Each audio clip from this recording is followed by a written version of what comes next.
jornalismo e notícias.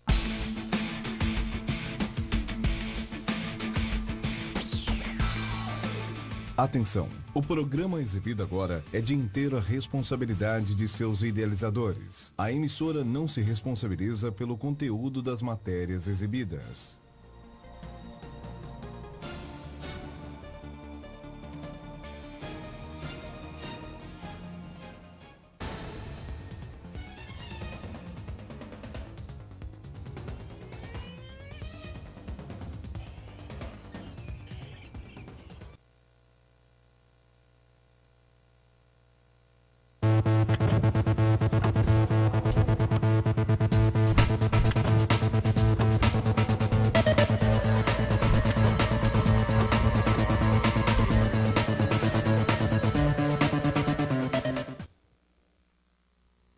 Olá, você está na TV Cinec, no programa Ciências Policiais em Foco.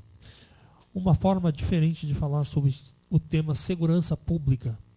E hoje nós convidamos o professor João Alexandre para bater um papo com a gente, para falar a respeito de segurança pública. O professor João Alexandre é educador policial no Programa de Educação Policial Continuada, no PEP-SEX, coordenador acadêmico do Centro de Estudos em Segurança Pública e Direitos Humanos, o SESD, e nós vamos tratar do tema hoje, segurança pública e o modelo federativo brasileiro. Professor João Alexandre, boa noite, como vai? Boa noite aí, professor Garcia, boa noite os telespectadores aí que nos assistem. E mais uma vez aí, obrigado. Estamos retornando aqui a essa casa. Nós já batemos alguns papos, né? Nós falamos algumas vezes já em outros programas, falando em outros assuntos. E hoje nós vamos conversar a respeito de um tema bem interessante, que é o da segurança pública e o modelo federativo brasileiro. Como que é a política de segurança pública no Brasil hoje, né? Então, quando nós fazemos o programa, nós deixamos nossos canais abertos. Você que quer tirar dúvida, quer fazer uma pergunta para a gente, mande sua mensagem via e-mail para a TV Cinec, que a gente tenta respondê-la. A gente realmente costuma responder no próprio programa, porque o programa é ao vivo, mas se a gente não conseguir responder a sua pergunta hoje, ou a sua indagação, a gente deixa para o próximo programa. E nós vamos responder agora no professor, o professor João Alexandre vai responder uma pergunta que veio do Cícero Martins. Ele é da Argentina, professor. E ele traz a seguinte indagação. O modelo de segurança pública brasileira é confiável e eficiente atualmente no Brasil? Bom, um abraço aí, Cícero, né? Cícero. Cícero da Argentina. Cícero, né? Martins. E, inclusive, nós temos aí uma grande audiência nos países de língua portuguesa, né? Isso, os acadêmicos de lá estão nos acompanhando, Portugal e toda a América Latina. Então, um abraço a todos que nos assistem. Realmente, eu posso dizer o seguinte, que o modelo, eu não vou nem dizer que ele não é confiável ou que ele não seja eficiente. Eu acredito o seguinte, ele é ultrapassado. Aquele desenho constitucional do artigo 144, que o legislador constituinte pensou em 88, eu posso dizer aqui de uma forma bem ilustrativa, ao se construir o artigo 144 da Constituição de 88, o legislador olhou para o retrovisor. Ele não olhou para o para-brisa, porque ele ficou com tanto medo de um passado, que esqueceu de projetar um sistema de segurança pública para o futuro. E então, em razão disso, ele é pouco eficiente, pouco confiável, mas de maneira maciça ele é ultrapassado. Mas hoje a nossa própria política, eu acho que em geral de segurança pública, ela está ultrapassada, não está? Nós temos uma política de segurança pública ainda dos anos 60, ou não? Não, eu concordo. Eu sou como professor também de Direito Administrativo Constitucional, o senhor sabe disso. Melhor do que eu, inclusive, né, que o senhor está dando aula também na pós lá de Ciências Policiais, não é isso? Não, mas o senhor é especialista em segurança pública, né, professor? Mas eu sou um especialista que eu como o senhor é uma das maiores autoridades de segurança pública de São Paulo, até do Brasil, tanto é que o professor foi convidado para um simpósio feito pela ONU, né? que vai representar, o senhor vai estar representando lá, né, como especialista no tema segurança pública, né? Não, a gente colabora como cidadão, né? Primeiro de tudo como cidadão, que nós queremos uma sociedade melhor para todos. Então essa questão, assim, o modelo, professor Garcia, que eu vejo hoje desenhado para a nossa sociedade, é um modelo centrado no município. O Estado, enquanto 27 partes dessa federação, ele não tem mais nenhuma condição, e não digo condição somente técnica, política, orçamentária, mas é condição de fornecer resposta qualificada para atender ao cidadão. Então, nós que pensamos o novo modelo federativo, pelo menos para a estruturação da segurança pública brasileira, ela tem que começar de cima para baixo. Nós temos que inverter essa pirâmide e reconstruirmos o artigo 144, começando do município para o Estado. Partindo primeiro o município como a força, com a sua polícia municipal local, com a sua capacidade de exercer um policiamento preventivo, comunitário e voltado para a solução do problema, e posterior a isso, desonerando a força do Estado para que ela venha atuar nos crimes de maior potencial ofensivo e, inclusive, preservando a sua característica, que é a característica repressiva imediata, não é? Lembrando que o cidadão brasileiro, ele vive no município, não é isso? Então, mas ele vive no município e é subordinado às leis federais. Nessa questão, o cidadão vive no município, então acho que a base de segurança tinha que ser no município, ou não? A base principal de segurança. Não, ela deve ser. Deve ser. Qualquer especialista, nós podemos divergir em alguns quesitos ou não. Mas, como você bem colocou, se o cidadão mora no município, né, o que é, na realidade, o Estado? O Estado ele se vale dos contornos dos municípios para existir. Então, o município é algo concreto que dá vida a algo abstrato. O Estado é abstrato, mas o município é concreto. Ali mora o policial, que também é cidadão, mora o próprio cidadão e mora o agressor da sociedade. Então, em questão de gerenciamento, gestão qualificada de respostas para essas questões de segurança pública, eu aqui não tenho nenhuma dúvida em afirmar de que a construção de um modelo ideal de segurança deve se pensar primeiro no município e fortificando, padronizando, dando estruturação doutrinária, principalmente, formativa e operativa para as polícias municipais. Falta informação para a polícia? Informação ou formação? Informação com formação. Eu vejo o seguinte, nós temos hoje 2 matrizes curriculares vigentes no Brasil. Uma é uma matriz curricular nacional pensada para as forças do Estado e uma matriz curricular nacional pensada para as forças do município. E quando você compara essas 2 matrizes, eu acho que alguém se perdeu em algum momento ali, porque parece que nós estamos tratando de polícias diferentes e estamos trabalhando de metodologias diferentes e com crimes diferentes, quando na realidade parece que na prática é o contrário. Então, o que falta hoje, e nós discutimos muito isso num curso de educador policial recente, agora da primeira turma que se formou, lá na nossa instituição, é dizer para eles o seguinte, espera um pouquinho, vamos pensar de maneira bem clara. Se a polícia serve à sociedade, qual é o objeto de pesquisa e de resposta qualificada da polícia? São os fenômenos que a sociedade produz. Então, quando você pega essas matrizes curriculares e você coloca essas matrizes por cima da matriz dos fenômenos sociais, nós temos uma formação incompatível com os problemas reais da sociedade. Então é por isso que eu vou te fazer uma pergunta agora que diz respeito a polícias. As nossas polícias hoje são eficientes? Onde elas estão errando? Aonde está o erro de polícia hoje? Bom, elas são eficientes proporcionalmente àquilo que elas conseguem fazer com os poucos recursos que o Poder Executivo lhe dá. Elas não são eficientes como poderiam ser.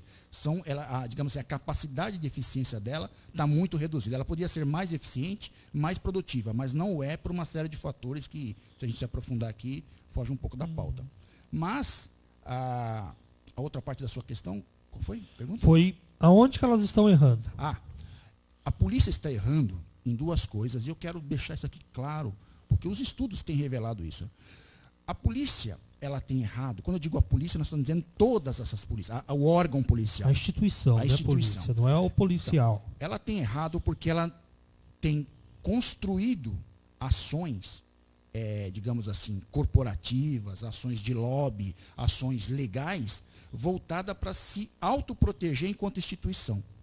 E nessa autoproteção, o que tem acontecido no cenário da segurança pública enquanto os órgãos? Eles estão exercendo uma coisa que nós chamamos de canibalismo institucional. A polícia militar briga com a polícia judiciária por conta de que deseja fazer o termo circunstanciados, Lei 9.099. Por sua vez, também briga com as guardas municipais, achando que há exclusividade nessa questão de trabalhar no solo urbano, na questão da segurança pública das cidades. Em outra ponta, a Polícia Judiciária briga com o Ministério Público, porque o Ministério Público também quer avançar sobre o inquérito policial, que, por sua vez, é uma peça totalmente ultrapassada, só existe aqui no Brasil. Então, o que está acontecendo com as polícias hoje? Elas têm errado, porque o foco das polícias deve ser se unir em torno de uma ação comum. E qual é a ação comum? Prover aquilo que o artigo 144 da Constituição Federal determina, que é o quê? A incolumidade das pessoas e do patrimônio. E se para isso, professor, ela tiver que se fundir, alterar sua forma, se unificar, ou se integrar, ou compartilhar, isso tem que ser verbos que tem que estar dentro dessa possibilidade, para que a gente possa ter, a população possa olhar para qualquer polícia e ter nesse instrumento público, nesta agência pública de proteção social, uma visão de confiança e não de desconfiança como tem hoje.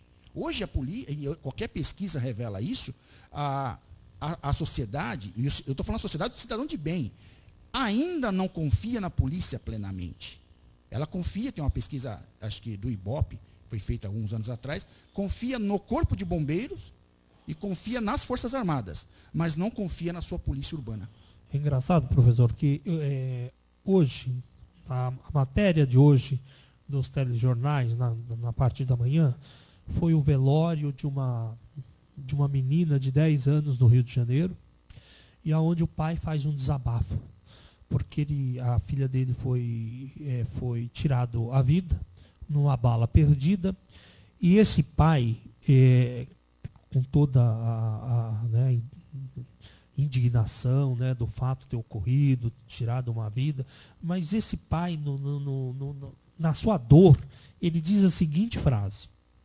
Ele disse a seguinte frase: vamos acabar com as PPPs, que é as polícias pacificadoras do Rio de Janeiro. As UPPs, né, que é a unidade de polícia pacificadora, cada lugar montaram uma. Esse cidadão, ele disse assim: vamos acabar com a UPP. Ele não disse assim: vamos acabar com o tráfico de armas, vamos acabar com a corrupção no país, vamos acabar com o tráfico de droga, vamos acabar com essa polícia, com essa forma de polícia errada, equivocada de hoje, não é? Ele disse: não, vamos acabar com a UPP. Por isso que o cidadão, ele não confia mesmo na polícia, né? Não confia na polícia. E eu quero deixar claro aqui, antes que alguém diga o que eu não disse, não é que não confia porque não há elementos humanos confiáveis na polícia. Não é isso. A polícia tem aí uma banda que precisa ser depurada, como tem qualquer instituição. Qualquer outra. Mas nós chegamos a um patamar de que sai um mandado de prisão para 60 traficantes e 70 policiais. Então, alguma coisa está errada nesse país e a gente precisa passar isso a limpo de cima a baixo em todas as instituições, e a polícia também não é diferente. Mas o que eu vejo hoje, a polícia ela paga um alto preço, e aqui eu quero deixar claro isso, que esse alto preço se dá e a culpa direta é dos governadores. A culpa direta são dos prefeitos que não investem nas suas guardas municipais, dos governadores que não investem nas suas polícias, seja ela judiciária, militar. Então, o que acontece com isso? A polícia, como toda instituição, se você não zelar permanentemente, não investir, não renovar os seus quadros, não aperfeiçoar a sua formação, ela vai sofrendo a corrosão do tempo. O comodismo, as estruturas vão se assentando e os índices de qualidade vão caindo. E quando o índice de qualidade cai, a primeira coisa que o cliente reclama, e o cidadão é um cliente dos órgãos públicos, é do quê? De que não confia mais naquele produto, não confia mais naquela fala, não confia confia mais em chegar a uma delegacia e tentar fazer um boletim de ocorrência. Por isso que existem as subnotificações. Se nós falamos que existe 100 roubos, pode calcular que são 400, porque 3 pessoas não foram à delegacia para dar queixa, porque não confia mais no sistema, sabe que não vai ser investigado e sabe que vai perder tempo, levar canseira e se não for maltratado, né? Hoje o sistema público falta muito. Você está na TV Cinec, no programa Ciências Policiais em Foco. A gente vai chamar um pequeno intervalo e já voltamos.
Olá, de volta à TV Cinec no programa Ciências Policiais em Focos, hoje com a presença do professor João Alexandre, discutindo segurança pública e o modelo federativo no Brasil.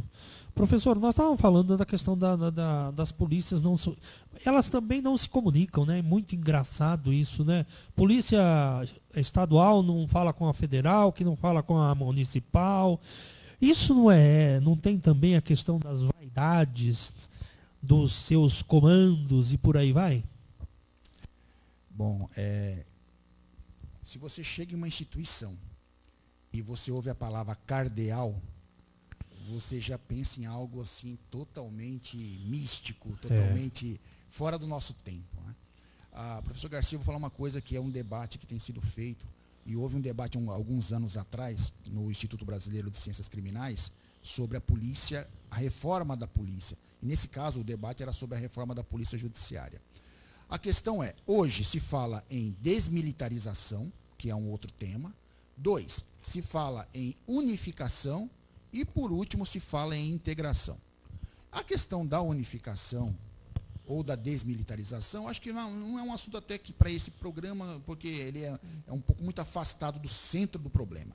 Eu penso que o ideal para nós começarmos a derrubar ou quebrar paradigmas com relação a esse afastamento entre as polícias, começa por um processo de integração. Integração de banco de dados, integração de comunicações e integração principalmente de informações em processos inteligenciais, onde a nossa polícia é muito fraca. Você quer ver um assunto bem claro? Você deve lembrar quando o ministro Nelson Jobim, ele era ministro da Defesa. Muito bem. Na época, estava o lançamento do livro branco de defesa, o livro branco nacional de defesa, alguma coisa nesse sentido. E eu tinha discutido com ele uma seguinte pauta. Eu falei, olha, e dentre desses assuntos surgiu lá um subitem de uma discussão chamado tráfico de seres humanos, ou tráfico de pessoas, não importa a nomenclatura. E aí eu perguntei, vamos lançar uma grande força-tarefa, onde a Polícia Federal vai destacar agentes e vai para os municípios e vai desbaratar quadrilhas internacionais. E aí você fica numa questão seguinte. Tem um livro chamado Economia Bandida, né, que traça esse perfil. Então, veja bem, a moça ela sai do leste europeu.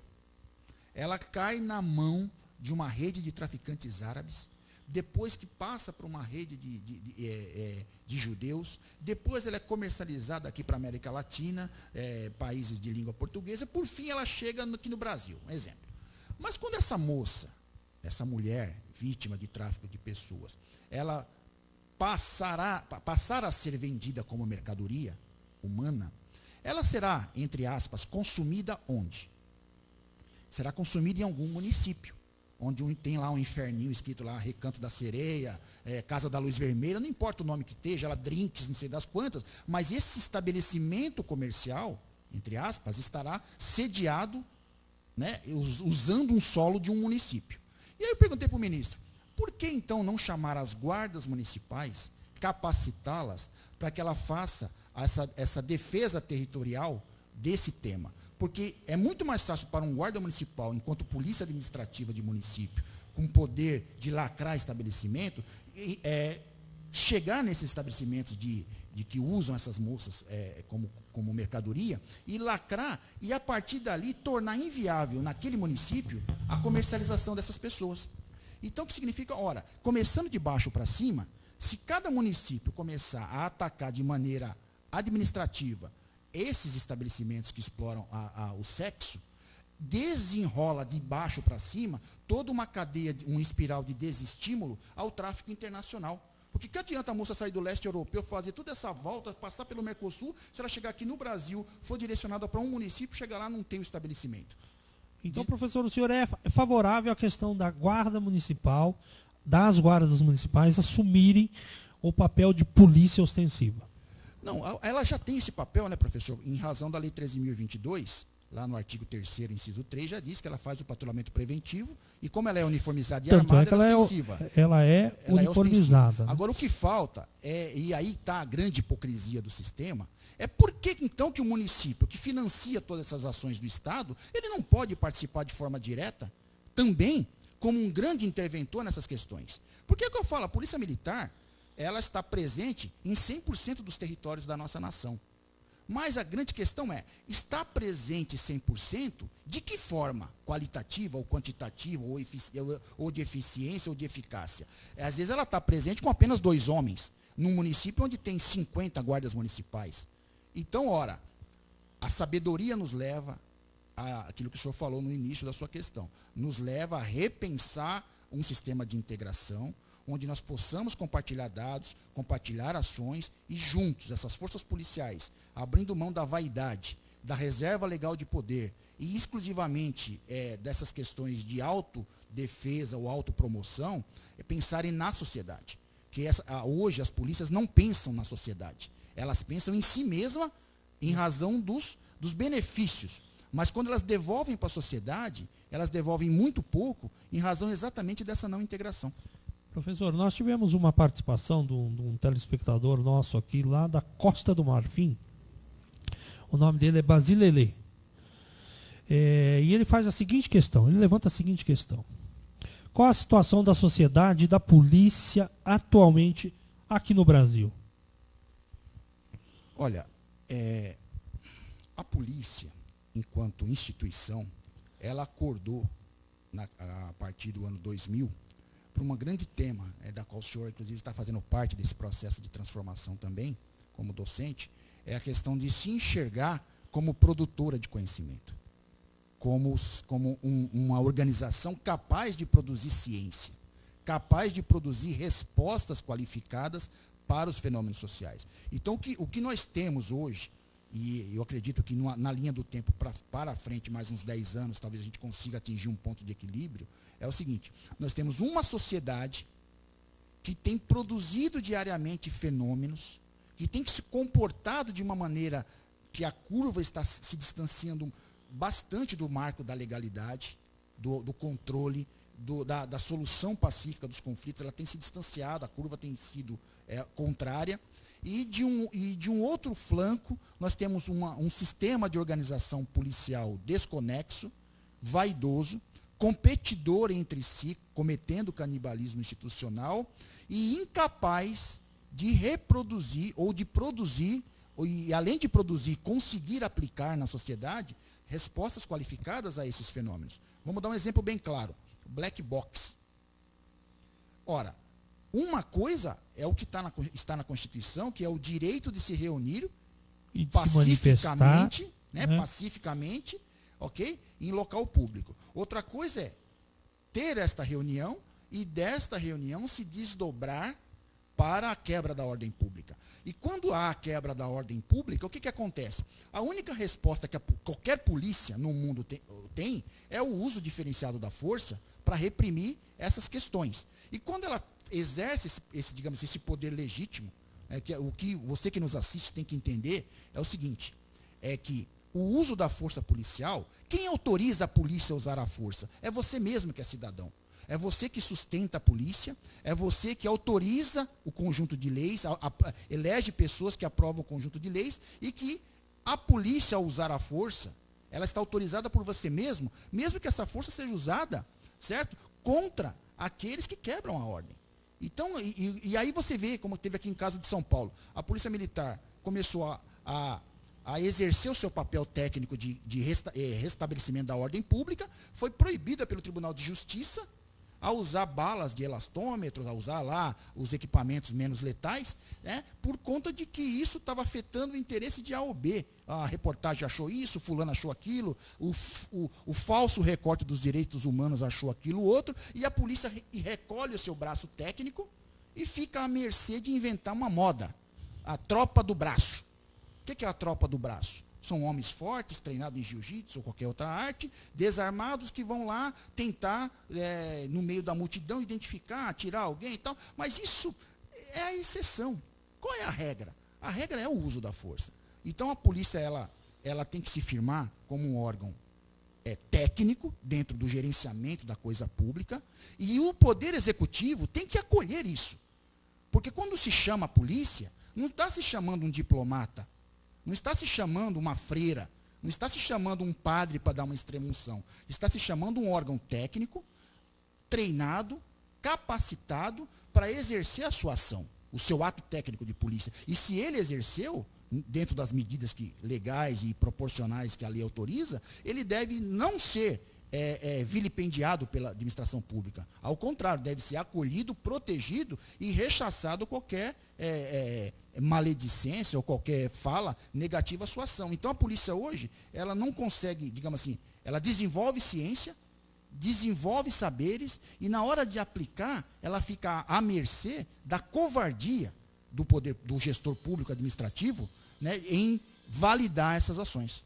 Professor, então na questão de segurança pública, usando um outro poder, que é o Poder Judiciário, o senhor tem, me dá uma opinião do senhor, o Poder Judiciário hoje, ele tem colaborado ou ele tem mais prejudicado a questão da segurança pública? Ele tem atrapalhado? Hoje o Poder Judiciário atrapalha ou mais auxilia a questão de segurança pública no nosso país? Eu tenho aqui o pesar em dizer que só atrapalha. Todas as ações que a polícia, isso basta você compulsar os autos aí da justiça criminal, todos os atos de polícia, é lógico, não estou aqui excluindo aqueles que foram ilegítimos. Todos os atos legítimos de polícia ainda têm sido questionados. O Poder Judiciário, ele é composto, com todo respeito àqueles que pensam diferente, por seres alienígenas. Um juiz dificilmente põe um pé numa Cracolândia. Um juiz de direito, raramente ele sai do seu gabinete e sai do seu carro com seu motorista para verificar na sociedade do mundo real o que está acontecendo. E quando ele lá no ar-condicionado dele, ele dá uma sentença, ele profere uma sentença distanciada da realidade. O juiz de direito, ele tinha que ter na sua formação uma matéria de ciências policiais para explicar o que a polícia faz. Se você perguntar, é muito fácil para um juiz dizer que houve excesso de uso da força, mas pergunta para um juiz se ele conhece o método Giraldi, se ele conhece o que é método de tiro defensivo de preservação da vida. Pergunta para um juiz se ele conhece a doutrina do gradiente de uso da força. Não conhece, mas na hora de dar uma sentença, ele dá. Então, hoje, o que eu vejo até, aqui o senhor deve estar acompanhando a questão da Cracolândia lá no centro. Me diz o que é aquilo. Como é que um policial pode ficar ali, conivente com o tráfico de drogas, porque o poder administrativo, né, o poder executivo, diz que ele não pode intervir. E se ele intervir, o policial será punido. Então ele fica ali numa questão contemplativa, o traficante está passando ali, está acontecendo algum movimento estranho, mas se ele for intervir de maneira discricionária, ele fere uma orientação velada de um sistema que está por trás que fala que não. 2. Ora, há casos ali na Cracolândia, o senhor sabe disso, que o senhor trabalha com prevenção e uso e abuso de drogas, que necessita do braço do judiciário para uma internação compulsória. Há um indivíduo que está no extremo do extremo da sua incapacidade e precisa de ser extraído dali de uma forma mais, digamos assim, mais extrema, para ele ser conduzido a um tratamento qualificado. E aí me vem a Defensoria Pública, o juiz tinha autorizado, disse que não pode. Aí a minha pergunta é, para um pouquinho, esse defensor público, ele defende quem? Ele não está defendendo ninguém, porque ele permitiu que aquele camarada que era alvo da medida de internação compulsória, ele continuasse no espaço público, e permitiu que a sociedade continuasse sofrendo do problema, e permitiu que o policial continuasse fazendo o que ele está fazendo ali, uma medida contemplativa. Então, todos perderam. Então, acho que o Poder Judiciário ele não tem ajudado a polícia, porque ele tem que escolher um lado. O Poder Judiciário está para equilibrar essas relações. Onde há ausência de poder, ausência de administração, a omissão, a lei tem que chegar e regular, equilibrar essas relações. Então, se hoje a polícia tivesse o Poder Judiciário do lado dela, validando as ações, emitindo os documentos necessários para a polícia trabalhar, julgando de maneira justa, de maneira imparcial, os processos onde os policiais que realmente trabalham são processados, eles não estariam sofrendo desse abandono jurídico que está hoje. Então a polícia sofre porque ela apanha dos seus governadores ou dos seus prefeitos, apanha do judiciário, apanha da Defensoria Pública, apanha da ala negativa ou a ala radical dos direitos humanos, e outra coisa, e apanha da população porque não tem junto a ela nenhum crédito. Mexer com segurança pública é uma questão bem delicada hoje no Brasil, né? Eu queria que você participasse. Utilize os nossos canais de comunicação na TV Cinec e mande a sua questão aqui para a gente. Se você gosta do tema segurança pública, os canais de atendimento estão abertos. Tem e-mail, tem WhatsApp. Faça como o José Marcos, lá da Argentina. O José Marcos, professor João Alexandre, ele mandou uma questão para a gente aqui. É a seguinte, o município assumindo mais efetivamente a segurança pública, algo melhoraria em relação ao atual modelo existente hoje? Bom, eu volto a afirmar. Nós temos que repensar a segurança pública brasileira. Veja, professor, o senhor olhando hoje para o artigo 144, lá no parágrafo 7º, o legislador constitucional previu a criação de um sistema de segurança pública. O que é um sistema? É algo organizado entre si que gera eficiência ao todo. Esse sistema até hoje não foi aprovado, não foi regulado por lei federal. Havia dois parágrafos a ser regulados, o 7º e o 8º. O 8º diz relação às guardas, já foi regulado pela Lei 13.022 em 2014. Mas o 7º ainda não foi. Então hoje, o artigo 144, ele é centrado em órgãos, não é centrado num sistema. Então significa o quê? Ele define o que é cada órgão e cada órgão que se vire nos 30. E aí o que acontece? Como entre o topo dessas organizações, os delegados, classe especial, os coronéis e os executivos municipais, eles não se entendem por desalinhamento político ou institucional, quem sofre é o que está operando lá na ponta da linha, que tem um problema. O policial militar lá na ponta da linha, o cabo, o sargento, que está na rua diariamente, igual o classe especial, classe distinta, o subinspetor da guarda, o guarda municipal, ou o investigador e o escrivão que estão lá no balcão. No lado da Polícia Militar também tem o soldado, né? Então, o soldado também. Então, o que acontece? Esses camaradas, eles sofrem a primeira onda da sociedade. E quando eles olham para cima, eles não veem apoio, suporte de nenhuma espécie. Agora, o que eu vejo? Eu vejo se nós pensarmos e congelarmos o sistema de segurança pública, o que nós vamos ver hoje? Nós vamos ver cidades com 50 mil habitantes, com 100, com 200, com 500, com 1 milhão, não importa. Mas nós podemos começar a estruturar um modelo de baixo para cima. Então vamos pegar uma cidade, vamos pegar aqui como o Itapecerica da Serra. Vamos pegar um exemplo aqui, Itapecerica da Serra. Você tem uma guarda municipal lá, perfeito. Quantos homens? 200 homens. Quanto tem o efetivo da PM? Tem mais lá 100 homens, ou que tenha 200 também, um exemplo. A Polícia Judiciária, tem 50. Beleza, então nós temos 250 homens. Vamos então fazer um plano integrado, territorial, para esses 250, né? Isso, para esses trabalharem nesse município com X habitantes. Perfeito. Mas qual é a base dessa operação? A base é a Polícia Municipal. Porque a Polícia Municipal, ela conhece o distrito, conhece todo o esquadrinhamento municipal. O policial militar, ele está lá hoje, mas amanhã pode ser transferido. Mas a base do sistema continua, que é o município. Vai haver uma cooperação entre a companhia, a inspetoria, comando da guarda e a seccional, junto nessa integração, sim. Mas o que acontece? Geralmente o município, ele é desprezado. Você quer ver um exemplo claro? Conselhos de segurança. Existe um decreto do Conselho de Segurança de que cada município tem um conselho de segurança. Agora me pergunta, quem são os membros natos desses conselhos de segurança?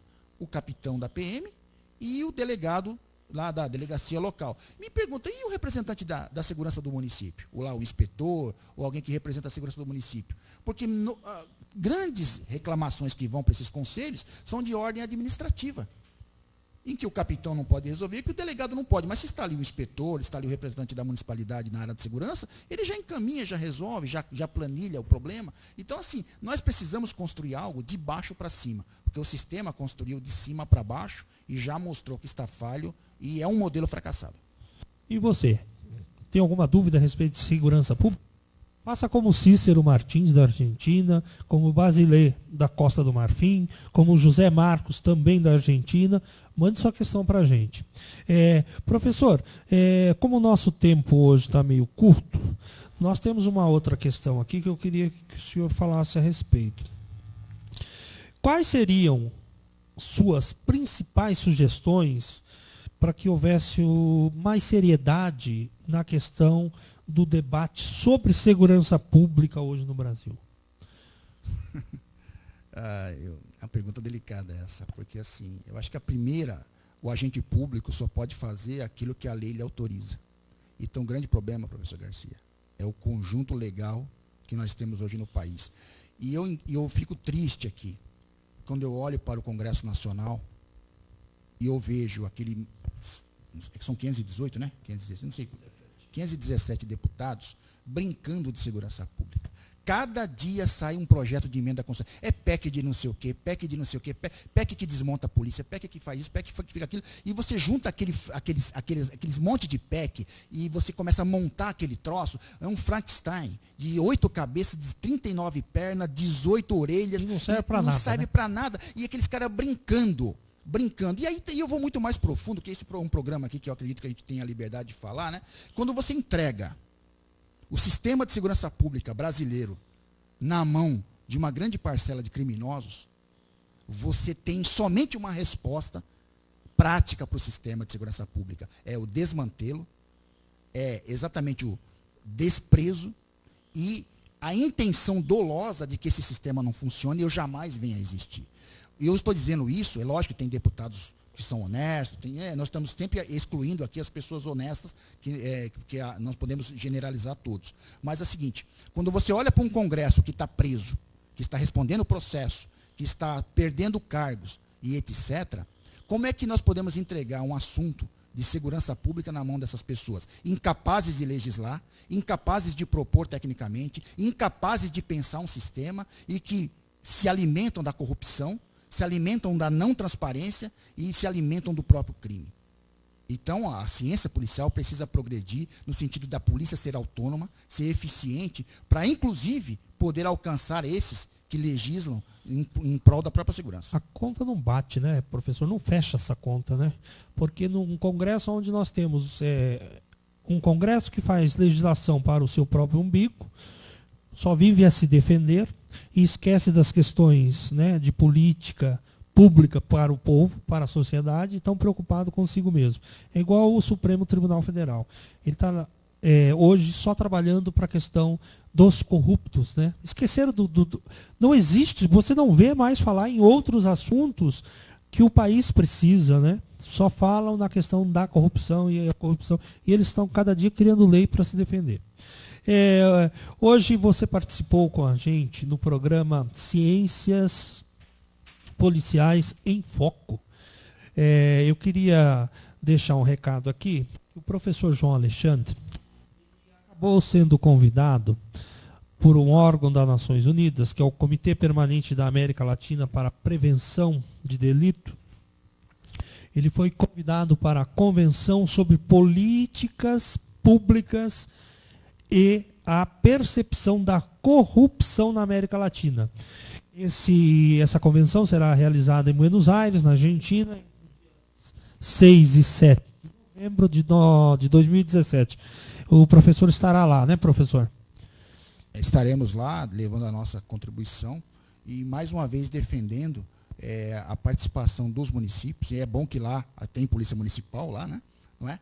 E de todos os entes de segurança pública nessa responsabilidade indelegável que é exatamente participar ativamente da quebra dessa cadeia criminosa e corrupta no mundo inteiro. Inclusive a ONU está instalando no Brasil uma universidade de segurança humana e defesa social do crime e da violência, onde esses assuntos serão tratados em solo nacional de maneira muito mais técnica. O ano que vem nós temos novidades por aqui. Ainda bem, né?